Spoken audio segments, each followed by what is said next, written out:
All right, Pronouncers special episode today. Steven is presenting. He's presenting his growth story. We're going to dive in pretty deep, doubling the business last year. So there's going to be a lot of tidbits here that we're going to get into.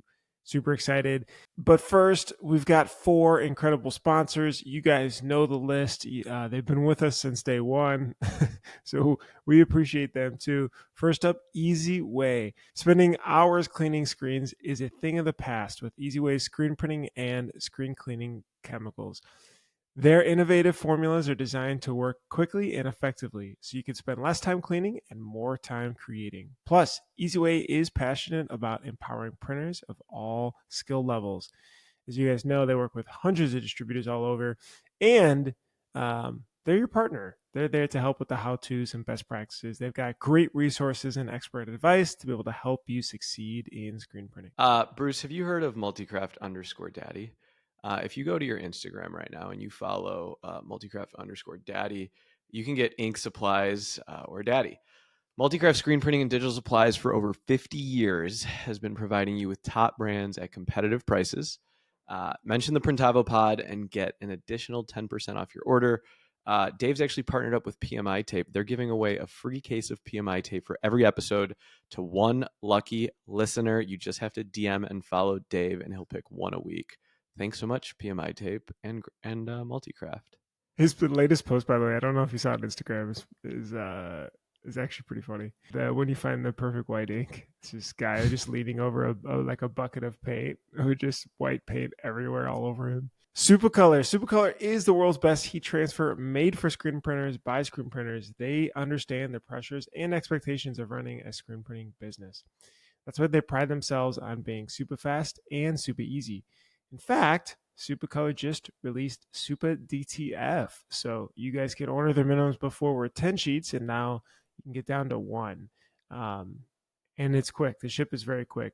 Not only that, they have an incredible support team. They're there to be able to help with issues, things that come up. Again, they're another partner in your business. Make sure to mention Printavo15. That'll get you 15% off your order. All right, Graphic Source. We just added another team member to our team. So I think we're up to 5. If you need a solution to improve efficiency and reduce costs in your art department, Graphic Source is there for you. They offer industry-leading outsource options by truly becoming a part of your team. They plug and play directly with Printavo and other shop management softwares. So when it comes to steps, mockups, digitizing, creative art, order management, back office, admin, customer service, there's no better company in the game to work with. They have over 30 years in the game, and they understand shops' needs and have a proven track record of success. Hit them up, graphicsource.com. Let them know you heard it on the pod. Get 50% off your vector, SEP, or embroidery order with discount code PrintavoPod24. All right. So just as a little preface, Steven, you texted, we've got this list with a ton of different ideas of things to talk about. We haven't just had a guys episode, just boys hanging out, talking smack, and what's going on. But you said you guys doubled the business last year, which is an incredible feat. And you shared the numbers. I won't spoil that because you can get into that. And I was like, man, that sounds like a great episode. Why don't can we go really deep and I'll just uncomfortably poke deeper? As you do. So I don't know. Well, I guess I'll turn it over and let you. I don't know where you want to start. So I would first start by saying what we're doing at Campus Ink is not for the typical print shop. What we're doing is don't try this at home, folks. We've received a lot of outside investment. We're pouring millions of dollars into this. I have competitors that probably listen to this. I'll see shops try to start similar ones that are cute. What we're doing is pretty intense, and I brought in investors to help me out. But the fundamentals of what we're doing and what I've learned along the way to grow, I think there's a lot of really good learnings and best practices, and some of the routes that we've taken in the business to do. I'd be happy to share. So I'll start off by saying, Campus Inc. was able to double in a year, go from $5 million to $10 million, and our trajectory is to do that again in a year. So I just like to kind of dig through it, I guess. I don't know, Yeah. Bruce. Where do you want to You know, when start? I hear that, I think of the team scaling pain, because it's like first reaction is, "Damn, that's amazing! Holy cow, congratulations!" And then it's like, "Wait a second, those are two pretty separate businesses, like at those different scales." Yeah, and here's the thing: when I talk to my friends in the industry, most people don't want that. Jeffrey Paul said it best. He said, "I made the most amount of my money when I ran 3 autos." Right? And so I think hopefully listeners can say, if I want to grow, this is what I'm going to need to do. But I don't think everyone listening to this is saying like, hey, I want to go to the moon and take my company to $100 million. I think it's important to recognize what you want first before you start to grow. How did you think of growth, Bruce, when you were thinking Printavo? Was it steady growth? Would you want exponential growth, hyper growth? Tell us about that. We wanted as much growth as possible, while still being profitable to break even. So now I made some calculations that we were in the red, but those were like, okay, here's 4 months, 5 months. I know what we're doing. We're wanting to hire this person. We'll use that. We'll scale back in, and then we'll be in the green again. But it wasn't nearly as calculated as what you've done. And I've seen some of the budgeting and forecasting, and obviously you have a CFO, and I mean, it's almost like there's train tracks laid down, and now you're building the train on top of it to run as quickly as you can on it, right? Right. I think you said something there is you want to grow profitably, right? In the type of growth that we do at Campus Inc. with venture backed growth, we actually have to burn when you guys hear like, hey, we raised an investment, we actually have to spend it pretty quickly and deploy it. And the goal is by the time that money's run out, you need to be profitable and you need to start breaking even, right? And so if you're thinking about growth in your business, most shops listening to this are bootstrapped, meaning they haven't taken much outside funding. And so that means they can really only invest in growth what they make. And so I think the first principle of this is that real growth costs money. And if you're going to grow your business as the owner, you still have a cost associated to you, right? I feel like sometimes shop owners don't value the cost that they have to grow the company, like your salary, your time, your livelihood, those kind of things. But real growth costs money. Um, and I want to make sure that people understand real growth is different than just natural growth. Bruce, what do you see in our? Do you see when I say that? What does that make you think? Like Well, real growth versus natural growth. yeah, I kind of am curious on why the 10, why 10 million, um and was that the goal of it to then back into the cost to be able to get there?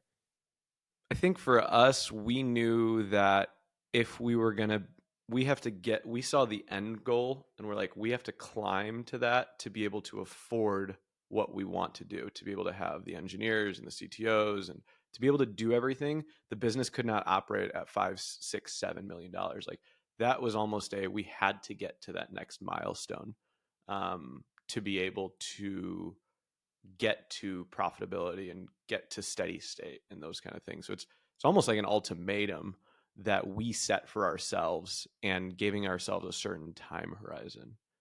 When you thought about that, did you break it down? 'Cause obviously, there's seasonality, there's you know the spend aspects, but did you break it down into a budget? Because I remember, you know, when I was starting to go through budgeting, I figured, wow, we need to be a little bit more proactive in hiring, or we need to like actually understand the different areas of spend that we have and create budgets for different departments. Did you break that down into almost monthly goals or quarterly goals? And I know you run traction, so do these two things correlate? Because I'm trying to understand the pathway to, like, all right, we kick off the year. It's 2023. It's January. by March, we need to be at X so that we can plan for the hiring and the marketing spend and all this other stuff. Yeah, so now it's daily. I mean, every morning we Oh, know exactly how much we have to sell every single day on every single one of our channels to hit our goals. So I think the first point is real growth costs money. Natural growth will happen, word of mouth. Your business should probably grow at least the inflation rate or how the economy's doing. Things 4, 5, 6%, 10%. That'll happen. But if you want to really step on it, there's going to be a cost associated to it. Now, to understand that cost, the first thing that we did at Campus Inc. was we hired a CFO. And I basically was like, look, if we're going to try to light this thing up, I have to know down to the penny and nickel how this is going to work, because you could essentially blow up in the atmosphere. And so, to your point, Bruce, we brought Steve Watson in. And I kind of like splurged. I was like, I have to know my numbers. I can't wait till the end of the month and then figure out like, oh, did I grow or not? Or maybe I want to do this next month. Like, no, we have to calculate everything. And so I think the first element to growth is almost overpaying for really good financials, if you hmm. will, right? Like Oh, for if like fin- modeling. yeah, right. And so I hear shops saying like, I don't like my accountant, or I don't like my CFO, I don't like this or that. It's like, pay a premium, because if you get the right one, you'll never look back and they'll pay themselves off, right? Like Bruce, you kind of said What that. what is Like a premium? Like I'm assuming a CFO is 100 to 200K ish a year. Is there a stepping? Because that's a lot, right? So is there, and that makes sense at a stage. Is there a? Have you tried a fractional, or do you like what do Yeah. those run? So we kind of started with the traditional business bookkeeper, right? And we went to a profit first, couple $1,000s a month. Then when we raised money from Mark Cuban, I got a fractional CFO. Oh, So you that did was do like that one. a pretty intense accounting company. And so did you know that accounting is everything in the past, finance is future? Do you know I that? learned this about a year ago. Wild. Yeah, yeah. uh, and so, I thought we were uh, just throwing around words. yeah. And so Watson's like, no, finance is future state, accounting's past state. And I was like, oh, Yeah, yeah. huh, okay. All So a right. fractional And CFO, EBITDA is what again? uh, and so anyways, so we overpay like, $3,000-$4,000 a month, 50,000 dollars a year. But like, it's almost like doing a crazy audit on the business and them really, really, really, really getting in, and you kind of like having premium service. And so when we brought in Mark's money, that was the first thing that we're like, okay, if we're going to bring in outside capital, we have to just get the best of the best. And to your point, so we went from a couple $1,000s a month to 4,000, $4,000 a month to a full-time CFO, to now he has an entire team that do different things: accounts receivable, accounts payable, taxes, licensing, payroll, you name it. Um, but we grew, as the business grew, I also grew that department and spend, because it's like the most important part of everything. I feel like shops are cheap with it. I don't know. What do you hear? Well, can you? Well, first of all, did you like the accounting firm enough to share their name or no? If you want to message me personally, I will send you them about that. Okay. And then, what was the? How many hours was someone like that spending at the couple $1,000s a month range? Um, Look, Is I it like think 3 hours a week or?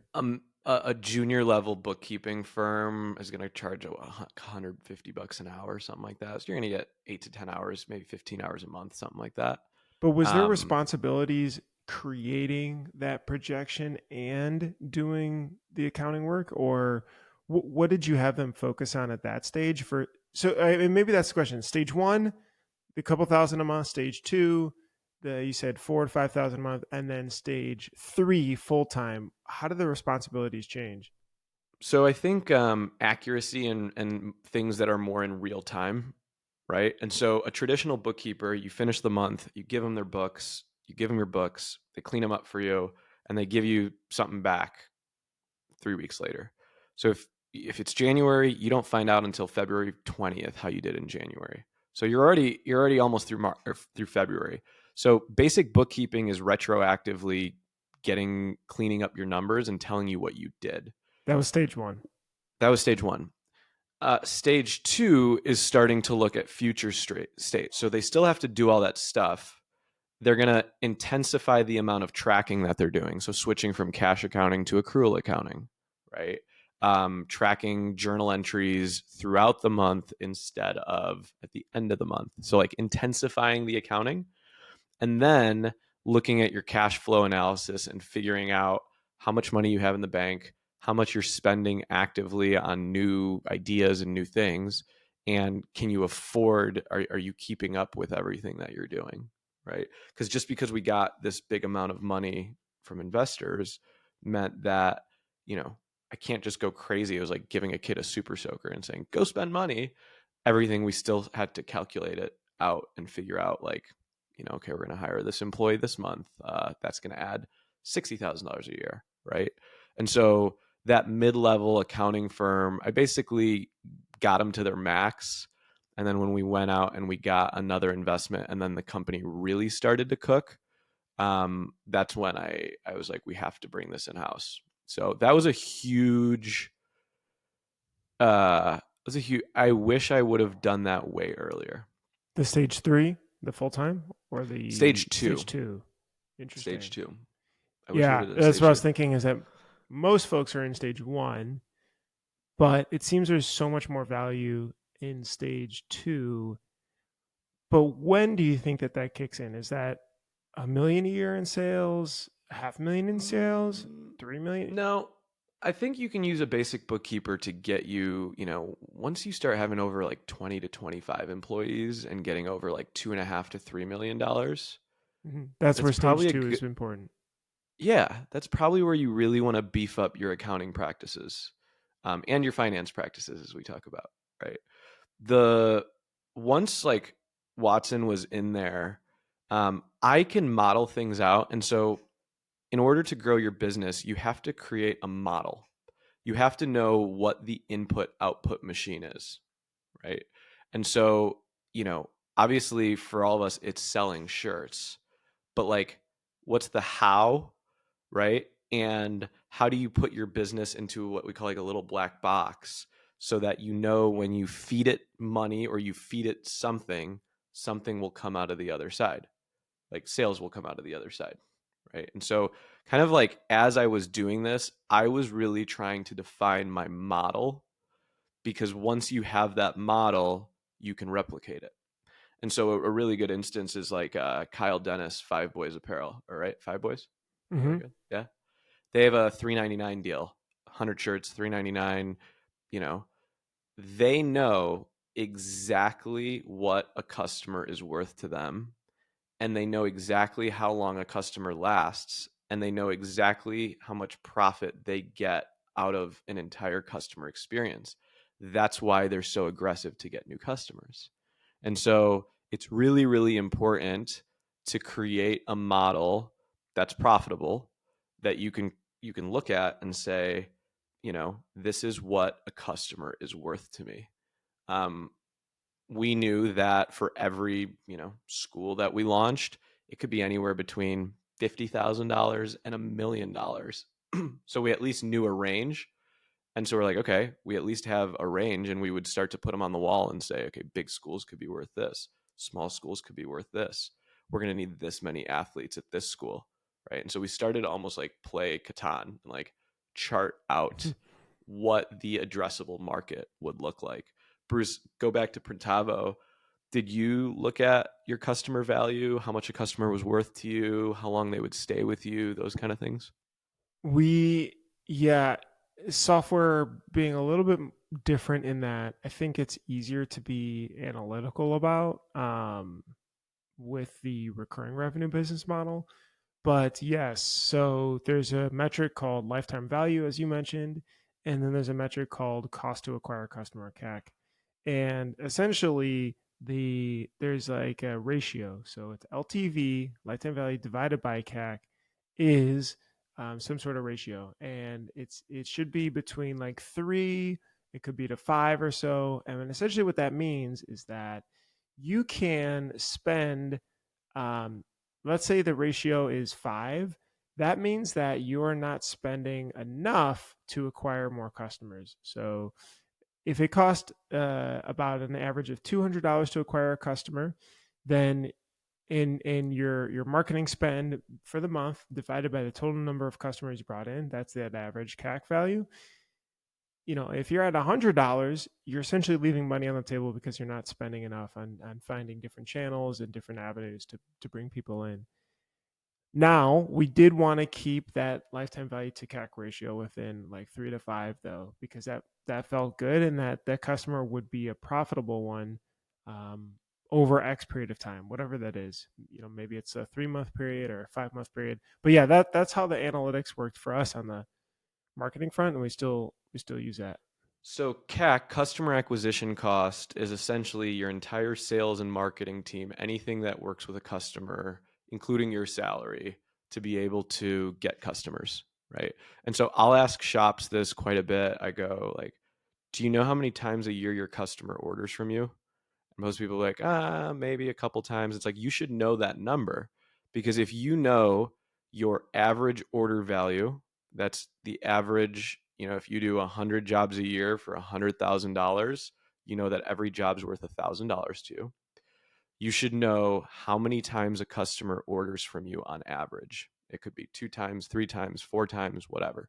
You take, basically see how many times customers order from you and get an average of it. Uh, and then you should know your net profit, right? And so the example is, if a customer on average orders from you 3 times a year, and the average customer stays with you for, call it, 5 years, over the lifetime value of that customer, they're going to bring, $15,000 to you, whatever. If your net profit is 10%, you know that customer is worth $1,500 of profit to you, or on a yearly basis, it's worth $300 a year. And Mm-hmm. so the question you would ask yourself is, how much are you willing to pay to get $300? Mm-hmm. And so it's like, okay, do I want to pay 50%, 20%? What do I want to pay for that? And that's a really low example. Like, I bet you it's a lot higher as shops calculate it. But if you know those three numbers, you have your black box, and you can now start to create a model. So let's say you've got your model built out, it's forecasted. You spend time in stage 2 and stage 3 now with the CFO or fractional CFO. Let's talk about executing. Going back to Jan Feb, what's the next step? Okay. So we have our black box, we know our accounting. Now we have to recognize that growth is going to cost money. And so you have to go to the well and figure out where you're going to get that money to fuel growth. And what I mean by that is, you're either hiring employees, right? You're hiring a sales team. Maybe you're hiring a sales coach. Maybe you're investing in a marketing agency. Maybe you're hiring marketing people, right? That's what I mean by, growth will cost money. And the interesting thing about the industry is, our industry will spend more money on new presses and everything inside their doors before thinking about sales. Blows my mind, right? They'll invest $100,000 on a press, but not $100,000 in sales, which is just funny. So I think something that we do, and we're very growth minded, is I'm always investing in sales first, and I'm investing in production last, meaning I will I outsource at all like that. costs. Why do you think that And is, so I by the actually, way? because shop owners are not salespeople, they're screen printers, right? And they want to make screen printing easier for them and more efficient. And a lot of shops will say, when I got my first auto, then my business blew up. Well, it's because your job got easier, obviously, and you had more time. But it really should be the opposite. We're really, really fortunate that happens. So yeah. So then we realized, okay, what is it going to take to grow? Well, I'm going to need one guy that's going to have to go knock on doors. And that one guy could cost $100,000 a year, let's just call it, after commission and all that stuff. So I look and say, okay, can I afford that? Can I afford $10,000 a month? And how long is it going to take for him to start paying himself off? Right. And so that's kind of the same example of if I bought a press and I didn't have any money to feed it, there is a payback period to sales, right? A typical salesperson won't pay themselves off in the first 3 or 4 months, right? And you have to really look at it long tail and say, I'm going to burn money or take out of my profits because I have to ramp this person up, right? Bruce, what about you No, guys at I feel Printop? like that's the beauty of the sales and marketing hires though, because they are so measurable. And I do think that when people buy the equipment, whether if they finance it, that lights the fire under them too, because they see the payment and they're like, oh shit, I gotta get this dude, and that really does it. But I think the same, actually, you're right. It applies to the sales and marketing team too. Hey, look, we need X leads coming in. We need Y traffic. We need Z sales, whatever it is. But you can actually put this into Excel and really map it out. I mean, for the first 12 months of a new sales hire, we said there's a ramp up, like you said, of 4 months, 5 months, 6 months, whatever it is, from zero to their quota goal, their ideal 100% utilization of a quota goal. And maybe they're always at 80% of that goal, and then you're happy. But there's a ramp up period. And you can tell by the amount of sales they bring in and the profitability of those sales that you bring in when that person's salary is essentially paid off, and then you're playing with house money afterwards. And that payback period could be 8 months, it could be 12 months, it could be 6 months. But if you have that calculated in, and I honestly would share it with the sales rep, I'd say, look, hey, we built out this goal. This is how you'll be able to ramp up. This is achievable. This is what you can do. Somebody else has done it, or I've done it, or whatever. We're all on the same page. Because the flip side, unfortunately, is not everyone's going to make it in that role in any of the departments. And so now we're able to clearly say, hey, look, like last month was a big miss. Let's talk about this. Why? How do I be able to help you? Okay, second month. Okay, wow. We really miss this again. Is this a good fit? Because if not, maybe we could find another fit here, or part ways. Maybe this is just not the right mesh between us two, and then move on and find someone else that can be a good fit. But anyway, I love the predictability of creating that roadmap for them, for us to be able to work together so they can achieve it. Right. And to be clear, I did not do this myself, right? Like we hired Kevin Baumgart to do it. Kevin's obviously a close friend of ours. Kind of like that fractional CFO that I talked about. We were totally okay. If we were going to grow our business from 5 million to 10 million, it's going to go from 10 to 20. I am totally okay paying a premium for the best sales coach to teach me how to model that out, right? And Mm-hmm. so like now I have my numbers. Now I have my sales coach. It's almost like I have a little board around me, is the best way to put it. Um, and I have all these crazy ideas, and I don't know if we can execute them or not. But I'll take these ideas to everyone and say, "Does this model? Does this work? Does it jive? Do you think we could do this?" And they'll say, "Go, you can, you can't. Watch out for this or this or this." Right. And so, you know, uh, like if you want to grow your business aggressively, you personally, it's going to be very hard for you to do it consistently if you are the owner. And so, one of the big points that I'll make is, I remember hiring my first full time salesperson, second full time salesperson. Now, we say that a salesperson or an account manager should oversee about $1 million in the business, give or take, right? And so we have a ratio, and we know that our sales team feeds the rest of the company, whether you manage students, whether you manage national accounts on Shopify, whether you manage athletes. There's a certain ratio that we have of headcount to revenue, and that's another thing that you'll start to tune in. And so that's like a really, really important aspect of the business, is trying to remove yourself from the sales process. You want to be involved, but if you can put a person on it and it's a repeatable task, then it's actually measurable and scalable, right? Mm-hmm. Yeah. Does that make I sense? was worried, like you said, about the buying equipment versus hiring the sales rep thing.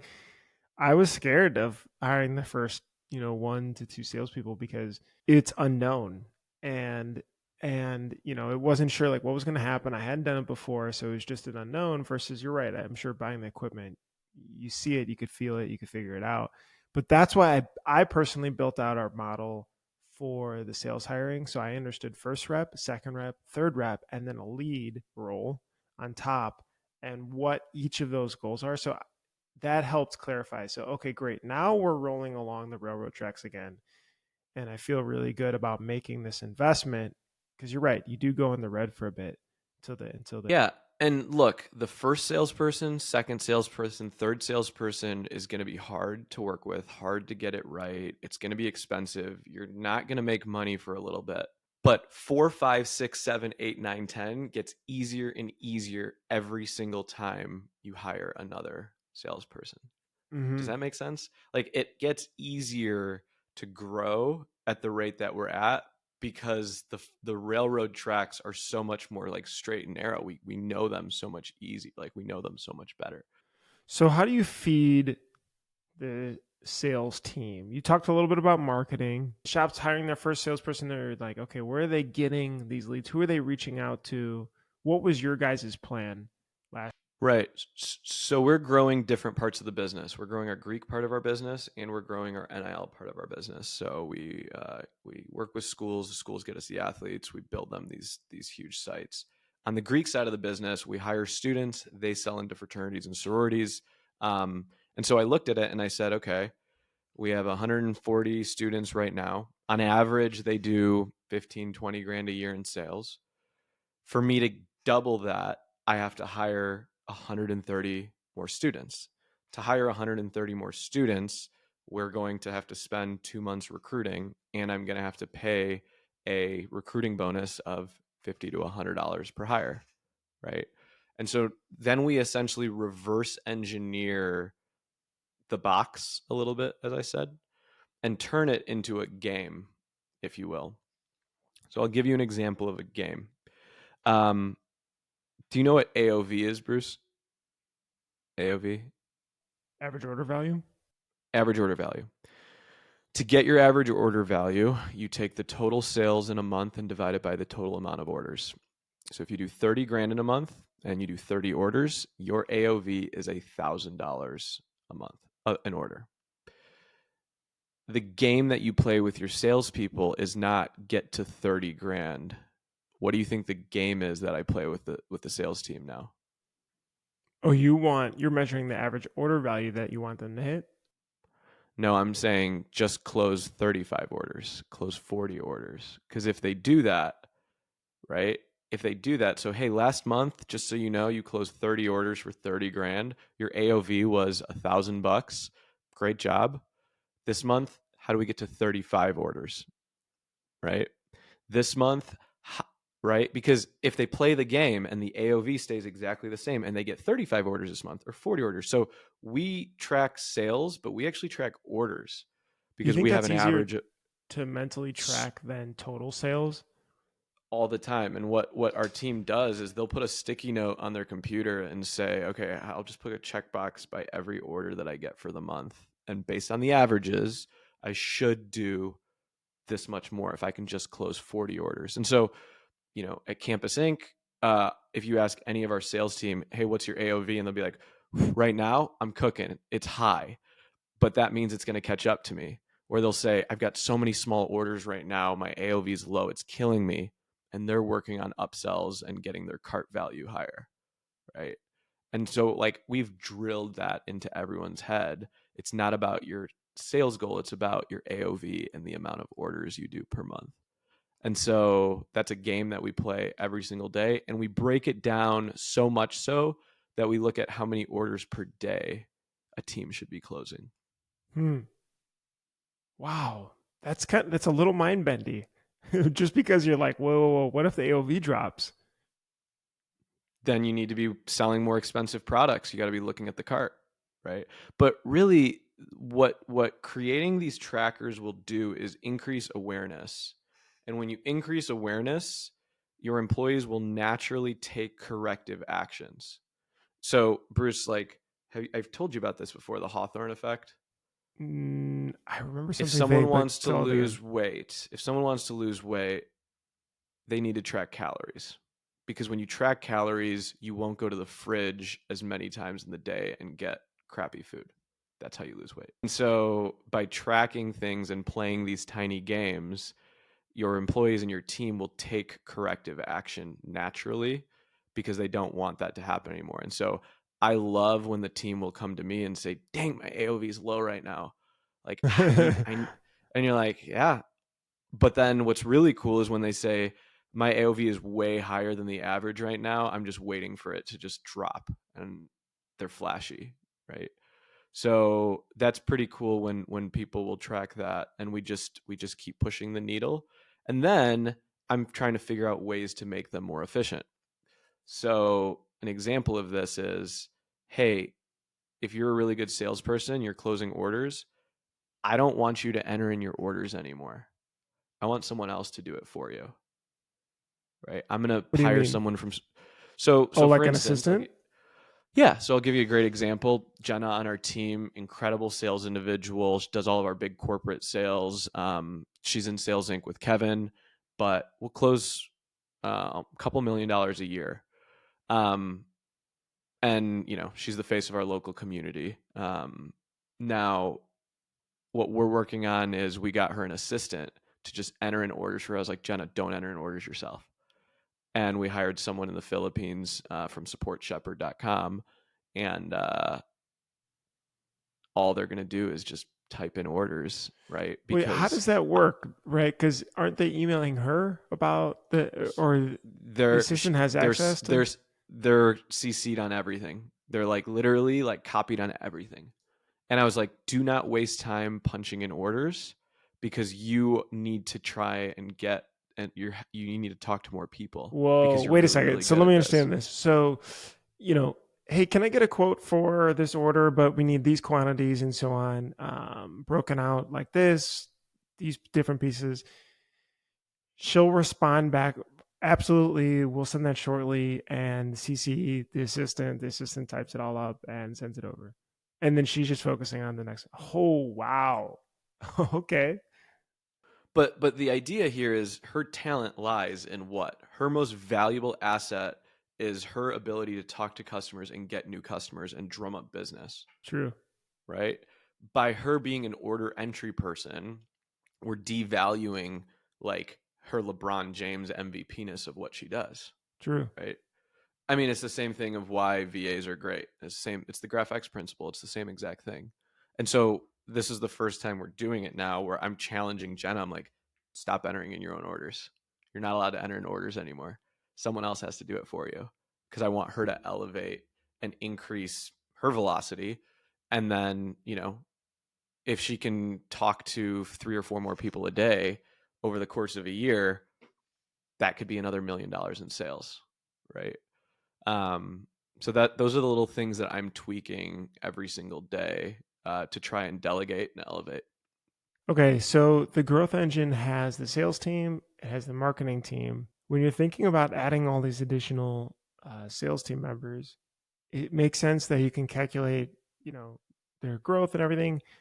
Where I'm trying to understand though is where does the demand come from for them to be able to close deals? Right? You said you've got the Greek side and the NIL side. How did that part work? So people buy things for 4 reasons.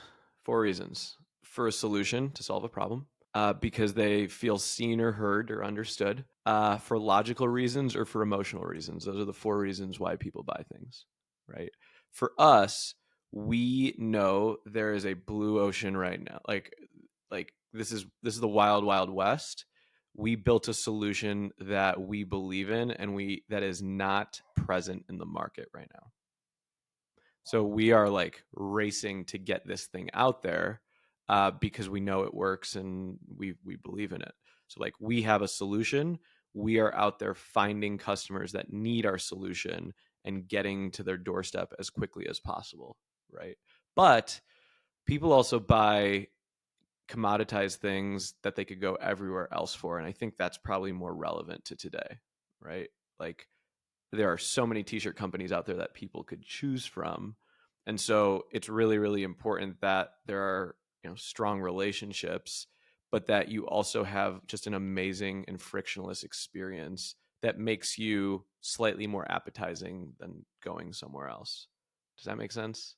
Kinda. I mean, for the NIL side, it makes sense. There's a lot of e-com that's going on. There's a lot of marketing you're doing on campuses and stores and all this stuff, which we should get to separately. But the Greek side, those seem to be part of the student-driven organization, if I'm understanding right. And so adding more students then can tap more Greek houses and organizations on campus, and that brings in more sales. I'm assuming that's the Yeah. rough formula.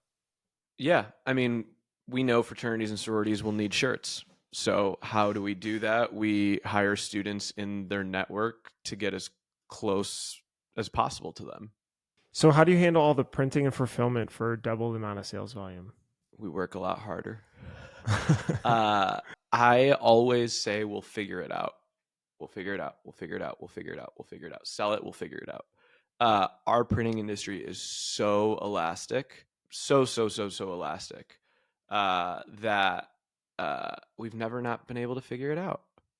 We So use it's got to be a Printful. balance of in-house and contract or other We are partners then, not right? afraid to sub work out. I think I think there's this myth that like I want to keep everything in house because of the quality and the speed. Um, there are people out there that are better printers at you that can print for you. I'm first to say we're not the best. We're not amazing printers. When we actually want to do really technical printing, we'll send it to our friends to do, right? And so when I knew that I had a great network of people to help me print, I'm not scared of it at all. And so like things that you have to think about are, the different ways that you can sell. I think there's like 4 or 5 ways that you can get more customers. You can do reach outs, you can make content, you can run paid ads, or you can get affiliates, right? Those are like the 4 ways to go get more customers. And so um, you know, those are the 4 things that we do every single day, and we just kind of measure what does better than the other, and then we keep doubling down on what does well. What about the was there a point in the year where you guys were behind in the goal? And then what'd you do? So I actually set the goal at 12 million. We only ended up doing 10, um, which is still pretty killer. Uh, it is my job as the owner of the business to apply the pressure, if that makes sense. Like I have to bring that pressure needs to be consistent, and I need to know when to turn it up, turn it down, those kind of things. And so um, we track our goals, like I said, daily, monthly, sometimes hourly. Like we know, hey, we need to do this much in sales this weekend. And it's the first thing I look at every day. And it's the first thing that I'll try to make adjustments for in real time. And if we're not hitting them, maybe we didn't set the right goals, right? But the goals that we have, everything is attainable. There are railroad tracks, and so I can't get upset with my company for doing 80% of the goal that I set out the year before to try and take a $5 million company or a $13 million company and landing at 10. I'm still really, really pleased with that, but it's my job to kind of set the big, hairy, audacious goals, if you will. Mm-hmm. Like I have to be the circus leader and kind of the look like the idiot that wants to do it. Right? Did you ever have to do that, Bruce? Um, yeah, I think that's a hard skill though. I don't think I was good at it. So And you don't pass out flyers to tell your customers that you're going to do it. well, You do it yeah, that's how internally. I Yeah. apply pressure for sure to product team, but I think that's because the business kind of emulated me as a person. So I was less on the sales front, I was more on the product front. I think now as a company, we're more balanced, but uh applying that pressure is difficult, right? Because let's say a sales goal is missed for a month, you know, how do you like how would you apply the pressure if sales team was like, okay, hey, look, we missed it. You could be nice about it. Is someone getting brought up in an example? Is someone get putting on a pip to bring an example? That's the bottom performer. Is how do you approach that? Yeah, so one of the best pieces of advice that I got from Kevin, he said, like your first 3, 4, 6 months of this, your goals are going to change because you have no idea what you're doing. Your commission structure is going to change. You're going to mess things up. You're not going to be as mathematical as you think you're going to be. It's not going to go to plan. So I think the first expectation is when you're going into growth mode, it's setting the expectation with your team that this will change. You don't know what you're doing. You think you know what you're doing, and you're going to be reasonable along the way. Um, but if this is kind of what I say is, if less than half our team is hitting their goal, then our goals are probably set too high. If more than 80% of the team is hitting their goal every month, our goal needs to be higher. And so I'm totally okay knowing that people will not make goal every month. That's totally okay. Because that means that I'm setting it at the right pace. I just need to make sure I have enough people hitting the goals to make sure that it drives up the rest of the team. And so obviously we lean into top performers and we try to make examples out of it. And, you reprimand in private. I don't think not reprimand per se, but, if someone is struggling, it's up to you to get in there and make them successful or get them out of your company. Mm-hmm. Right. But yeah, you push the top and pull the bottom, you're pulling them through the mud for sure. But I think, Bruce, you said something on a couple podcasts. When you're going to hire one salesperson, hire two, so you Yeah, know how they goofy do. little trick, but has helped us countless times. Yeah. It just allows people to be able to not only for them to compete between each other, but also as the owner, it allows you to see what the baseline actually is. It's very hard to see that when you hire one person because you're like, I think they're doing good, right? But they could easily be lapped by someone else, and you're like, whoa, the bar's a lot higher than I thought here. So that was definitely helpful. What Oh, go But I ahead, go ahead. think, Bruce, you have to set some crazier goals. Like, you can't be complacent about your goals. If you want to grow with intention and you're willing to invest in it, Yeah. you have to write it on the whiteboard and be like, yeah, this is crazy. Like, I go back to like people, runners, people that'll get into marathons and they'll have like, my first marathon was 5 hours. I'm going to qualify for Boston and get it down below 3. And yeah, I will have to lose a ton of weight. Yeah, I'm going to have to run for this. Yeah, I'm going to have to get a coach. But like, you have to document it and track your progress. And I just feel like we're like, yeah, if we grow, we grow. That's great. But if you want to grow with intention, it has to be like almost someone that is going to go on an extreme diet or get super healthy or close your rings every day, right? Like, you Hmm. have to do that. I think there's a mindset thing to it. What were you going to say? Sorry. The ups and downs of this. So I think you shared a lot of ups, right? The growth. Um, it's an incredible story. You've got a really strong team now. You've got very strong leadership, and had the foundation to continue to push the company forward. What can you share some of the downs? Because I don't know if a lot of people don't talk about the shittier times, especially growth season, let alone just running the business. So now on top of that, you're adding all this acceleration. What are some examples of that? Well, when you hire more employees, you are in charge of a lot of more human beings and their livelihood.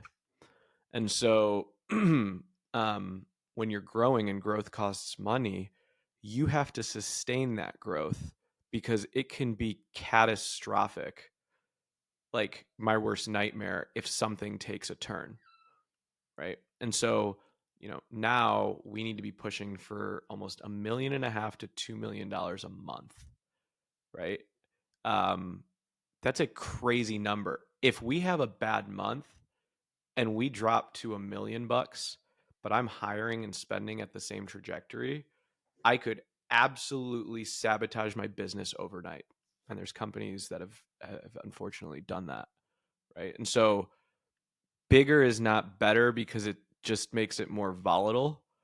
And, you know, if you're not careful, you could realize all of a sudden, oh my God, my payroll is so much.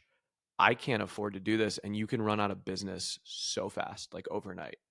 Um, so that keeps me up at night. Like that is the most stressful thing is making sure that we will always have a business there through the growth of it.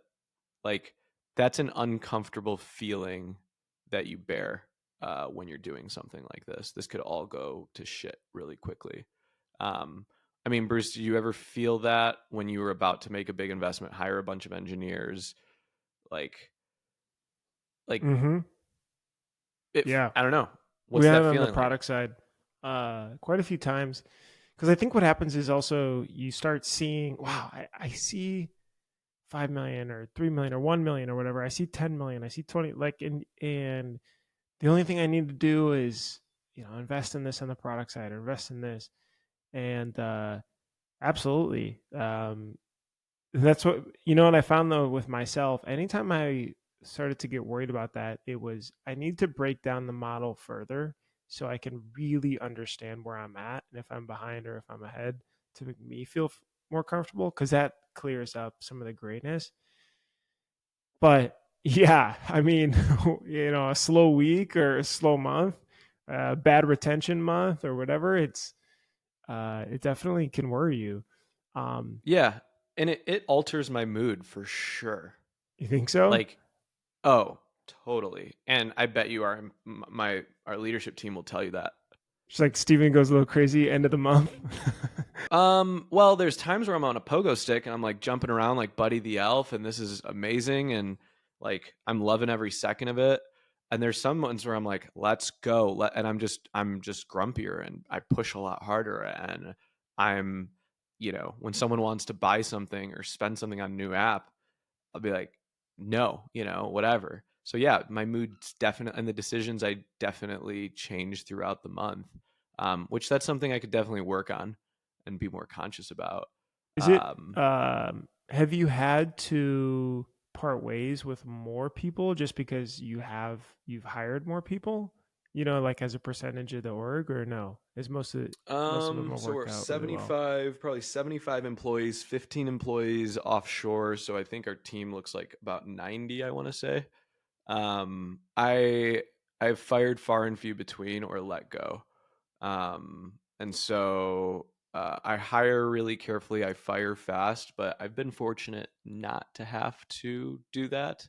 Um, we might have, and I think there's kind of two sides of the business, right? You have your sales and marketing team. It's the team that's up in Chicago. These are, and then you kind of have your hourly employees that are actually on the production line. Hmm. Um, we have a really, really good core production line, but we'll add a few employees here and there, and there's some seasonals and stuff like that. But on the full-time side, I thank goodness have not had to make too many haven't had to lay off too many people, maybe a couple a year. um Nothing crazy. So that's really good. So yeah, yeah, and we take really good care of them, and we pay them really well. They have really, really good benefits. Like it is a fun job. You could see it on our Instagram. We do have a lot of fun at Campus Inc. That also scares me a little bit sometimes. Um, Ever but increasing budget for doing random stuff with a bigger and bigger team. yeah, Yeah, everything's I've seen that bigger. well. Um, okay, tying it all together, what do you think then are the best lessons learned? So, regardless of the number, if it's someone saying, "Hey, I'm at 750, I want to get to a million. I'm at 100K, and I want to get to 300K." Uh, I think there's always just the same principles around growth. But for you guys, you specifically, if you were saying, all right, you going back to Steven in maybe it's June or August or Feb of 2023, what would you have said to yourself then? Um, I think I would have said like know your numbers, like dig even deeper to your numbers, like, and look past your biases and your optimism. You are going to be a very optimistic person. You're always going to think best case scenario, but go back to your data and be super, super data driven in everything that you do. And truthfully, when I've done that, it's kept me both grounded and we've made smarter and calculated decisions in the company. And so, uh, do I buy another DTF machine? Like before, I'd be like, yeah, sure, let's get this or let's get that. And now it's like, okay, how much more sales are we going to have to do? What's that monthly spend going to look like? What's that head count going to look like? Are we going to be good in June when we get a dip for the summer? Right. And so I think I would continue to emphasize like data driven decisions and knowing your numbers so well. Um, yeah. That's cool. All right. What about yeah? What I'm curious for you. You've seen us go through these inflection points, and you've also seen me go off the deep end and do some crazy things like pop up shops and Yeah. invent new things. And I text you and Kevin all the time, and you're a good. You always can play the devil's advocate and kind of keep me grounded and be like, okay, yes, all right, whatever. Like, are you sure about that? What have you seen from afar looking in? I mean, you're in our Slack and we talk a bunch, but what have you noticed from kind of Um. looking at it from afar? And Well, maybe it's what have you noticed about me? I'm curious. I think the good thing is that you'll be very curious about poking around to like pick up and learn different stuff. Obviously, growing a business to this size at this speed requires definitely a different skill set. So you're playing hard mode there, right? But you've got a really curious mindset, which is allows it to be able to figure things out. I do think then the second thing is that also you're playing on hard mode times two because new market, right? I mean, the we were talking the other day, NIL hasn't been a thing like 2 years ago. It started 3 years ago. So it's super recent. So no one has proven it out, and then you're kind of rolling in their coattails, right? So you're like figuring it out and you're executing on it on the same time. So that makes it very difficult. Um, I think the one thing that I've seen here at Tavo that you guys are getting to, but it's just the like, especially at the 10 million mark, the level of person can, and maybe you have this, but uh, do it's very hard to get stuck in doing too many things as well. And um, as a person, I think as an owner, it's like getting sucked into the weeds and then getting pulled out. And I like watching some of our team now where it's, where they set the goals and they kind of let it happen. And I do wonder is to what's the balance of it, right? Sometimes it is like, no, like why does it look like that? And other times it's like, should I just like let them make it look like that and make sure that they hit the goal? Because if they hit the goal, then I don't really care how it is. Um, I'm kind of speaking in abstract here a little bit, but uh, does Yeah. that make sense or no? I It's mean, like it's like how figuring. deep. It's like where Bezos talks about I got to go 1,000 feet and then I go up to 35,000 feet. But then he talks about over time he goes 35 to like 10,000 feet or so. He's not going all the way down to one. And so where is that transition? And I'm not exactly sure. But it feels like it's nowish, right? Where you've got the fleshed out management for each of the departments. You're thinking about all the numbers. You got the CFO. You're trying to run around. You're trying to pull all the the knobs and everything. And do you get in the weeds, and does that make you stressed out, or do you feel like you still have to be? And I'm not sure. I do not have to get in the weeds. I get in the weeds on purpose sometimes. There's times where I get in the weeds because I want to get in the weeds, and there's times where I get in the weeds when I shouldn't get in the weeds. Um, we have our office in Chicago. We have our facility down in Urbana. I could be one of the most remote employees at Campus Inc. Meaning like I go into our production facility for 1 day a week to be present, to spend time with them, to have meetings with my production manager and a couple key employees there. But I remove myself right away because I know the longer I stay there, the more I'm going to have my hand in something that I do not need to be touching. Like I do not need to be messing with that. Now, we also have 150 Slack channels of all the different teams running, and I'm in a lot of them. Most of them are muted, but I'm watching a lot of them. There's one yesterday that they added me to of emails going out to different schools, and they're figuring out some new things there. And I was like, I'm just not going to say anything, but I really wanted to. But I was like, this is their space. I just need to put that on mute. And then there's things that I really like to get myself into. And maybe this is where I say, like, I'm improvising or I'm working on new parts of the business or I'm making a mess in the kitchen.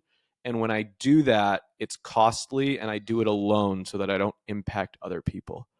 Right. And so, like, I am, if I'm inventing, I'm usually alone so that I don't mess up anyone else's MO and what they're doing because that could be a huge distraction. So I almost like I work pretty independently, but I kind of have my eye on things and can fly in on if I need to, but I try to stay more and more distant from the day to day every day. So I don't get in the way because I slow things down. I don't know. Hurricane Psychologically, Steven. it's very difficult though. It's easy in practice or in theory to say it, but yeah, in Yeah. reality, And look, it's like a there's some magnet. stuff. And look, there's some things that you will nerd out about as the owner of your business. Don't stop nerding out about that. I nerd out about DTF prints. Like I'm obsessing about it, right? I'm nerding out about some things in sublimation. And so that is my like some superpowers. So I am going to keep doing those. And that's totally okay too, right? I don't think it's like I have to completely be out of those things. If they're fun, you should do them. So, yeah. All right, All I think that right. was good. Hope everyone enjoyed it. If you ever have any questions, hit me up. We'll have to do this again in a year and see if we got to our goal. Yeah. The next year's goal, we'll do a recap in a year. I'll mark it on the calendar. Hey, Oh pronouncers, boy. appreciate you guys joining us for another episode. Hopefully, you enjoyed it. Drop a comment, like, subscribe, the bell thing. If you did, we always like that too. We'll see you guys in the next episode, though. Thank you. Thanks so much for listening. Hopefully that was informative. Don't forget to subscribe. Don't forget to like. Don't forget to hit the bell for notifications if you enjoyed this video. If you enjoy all the stuff we're putting out, it's really helpful. We love to just be able to see it. That means that we're doing a good job. To subscribe, hit the bell for notifications, and hit the like button. And I'll see you in the next episode. Bye.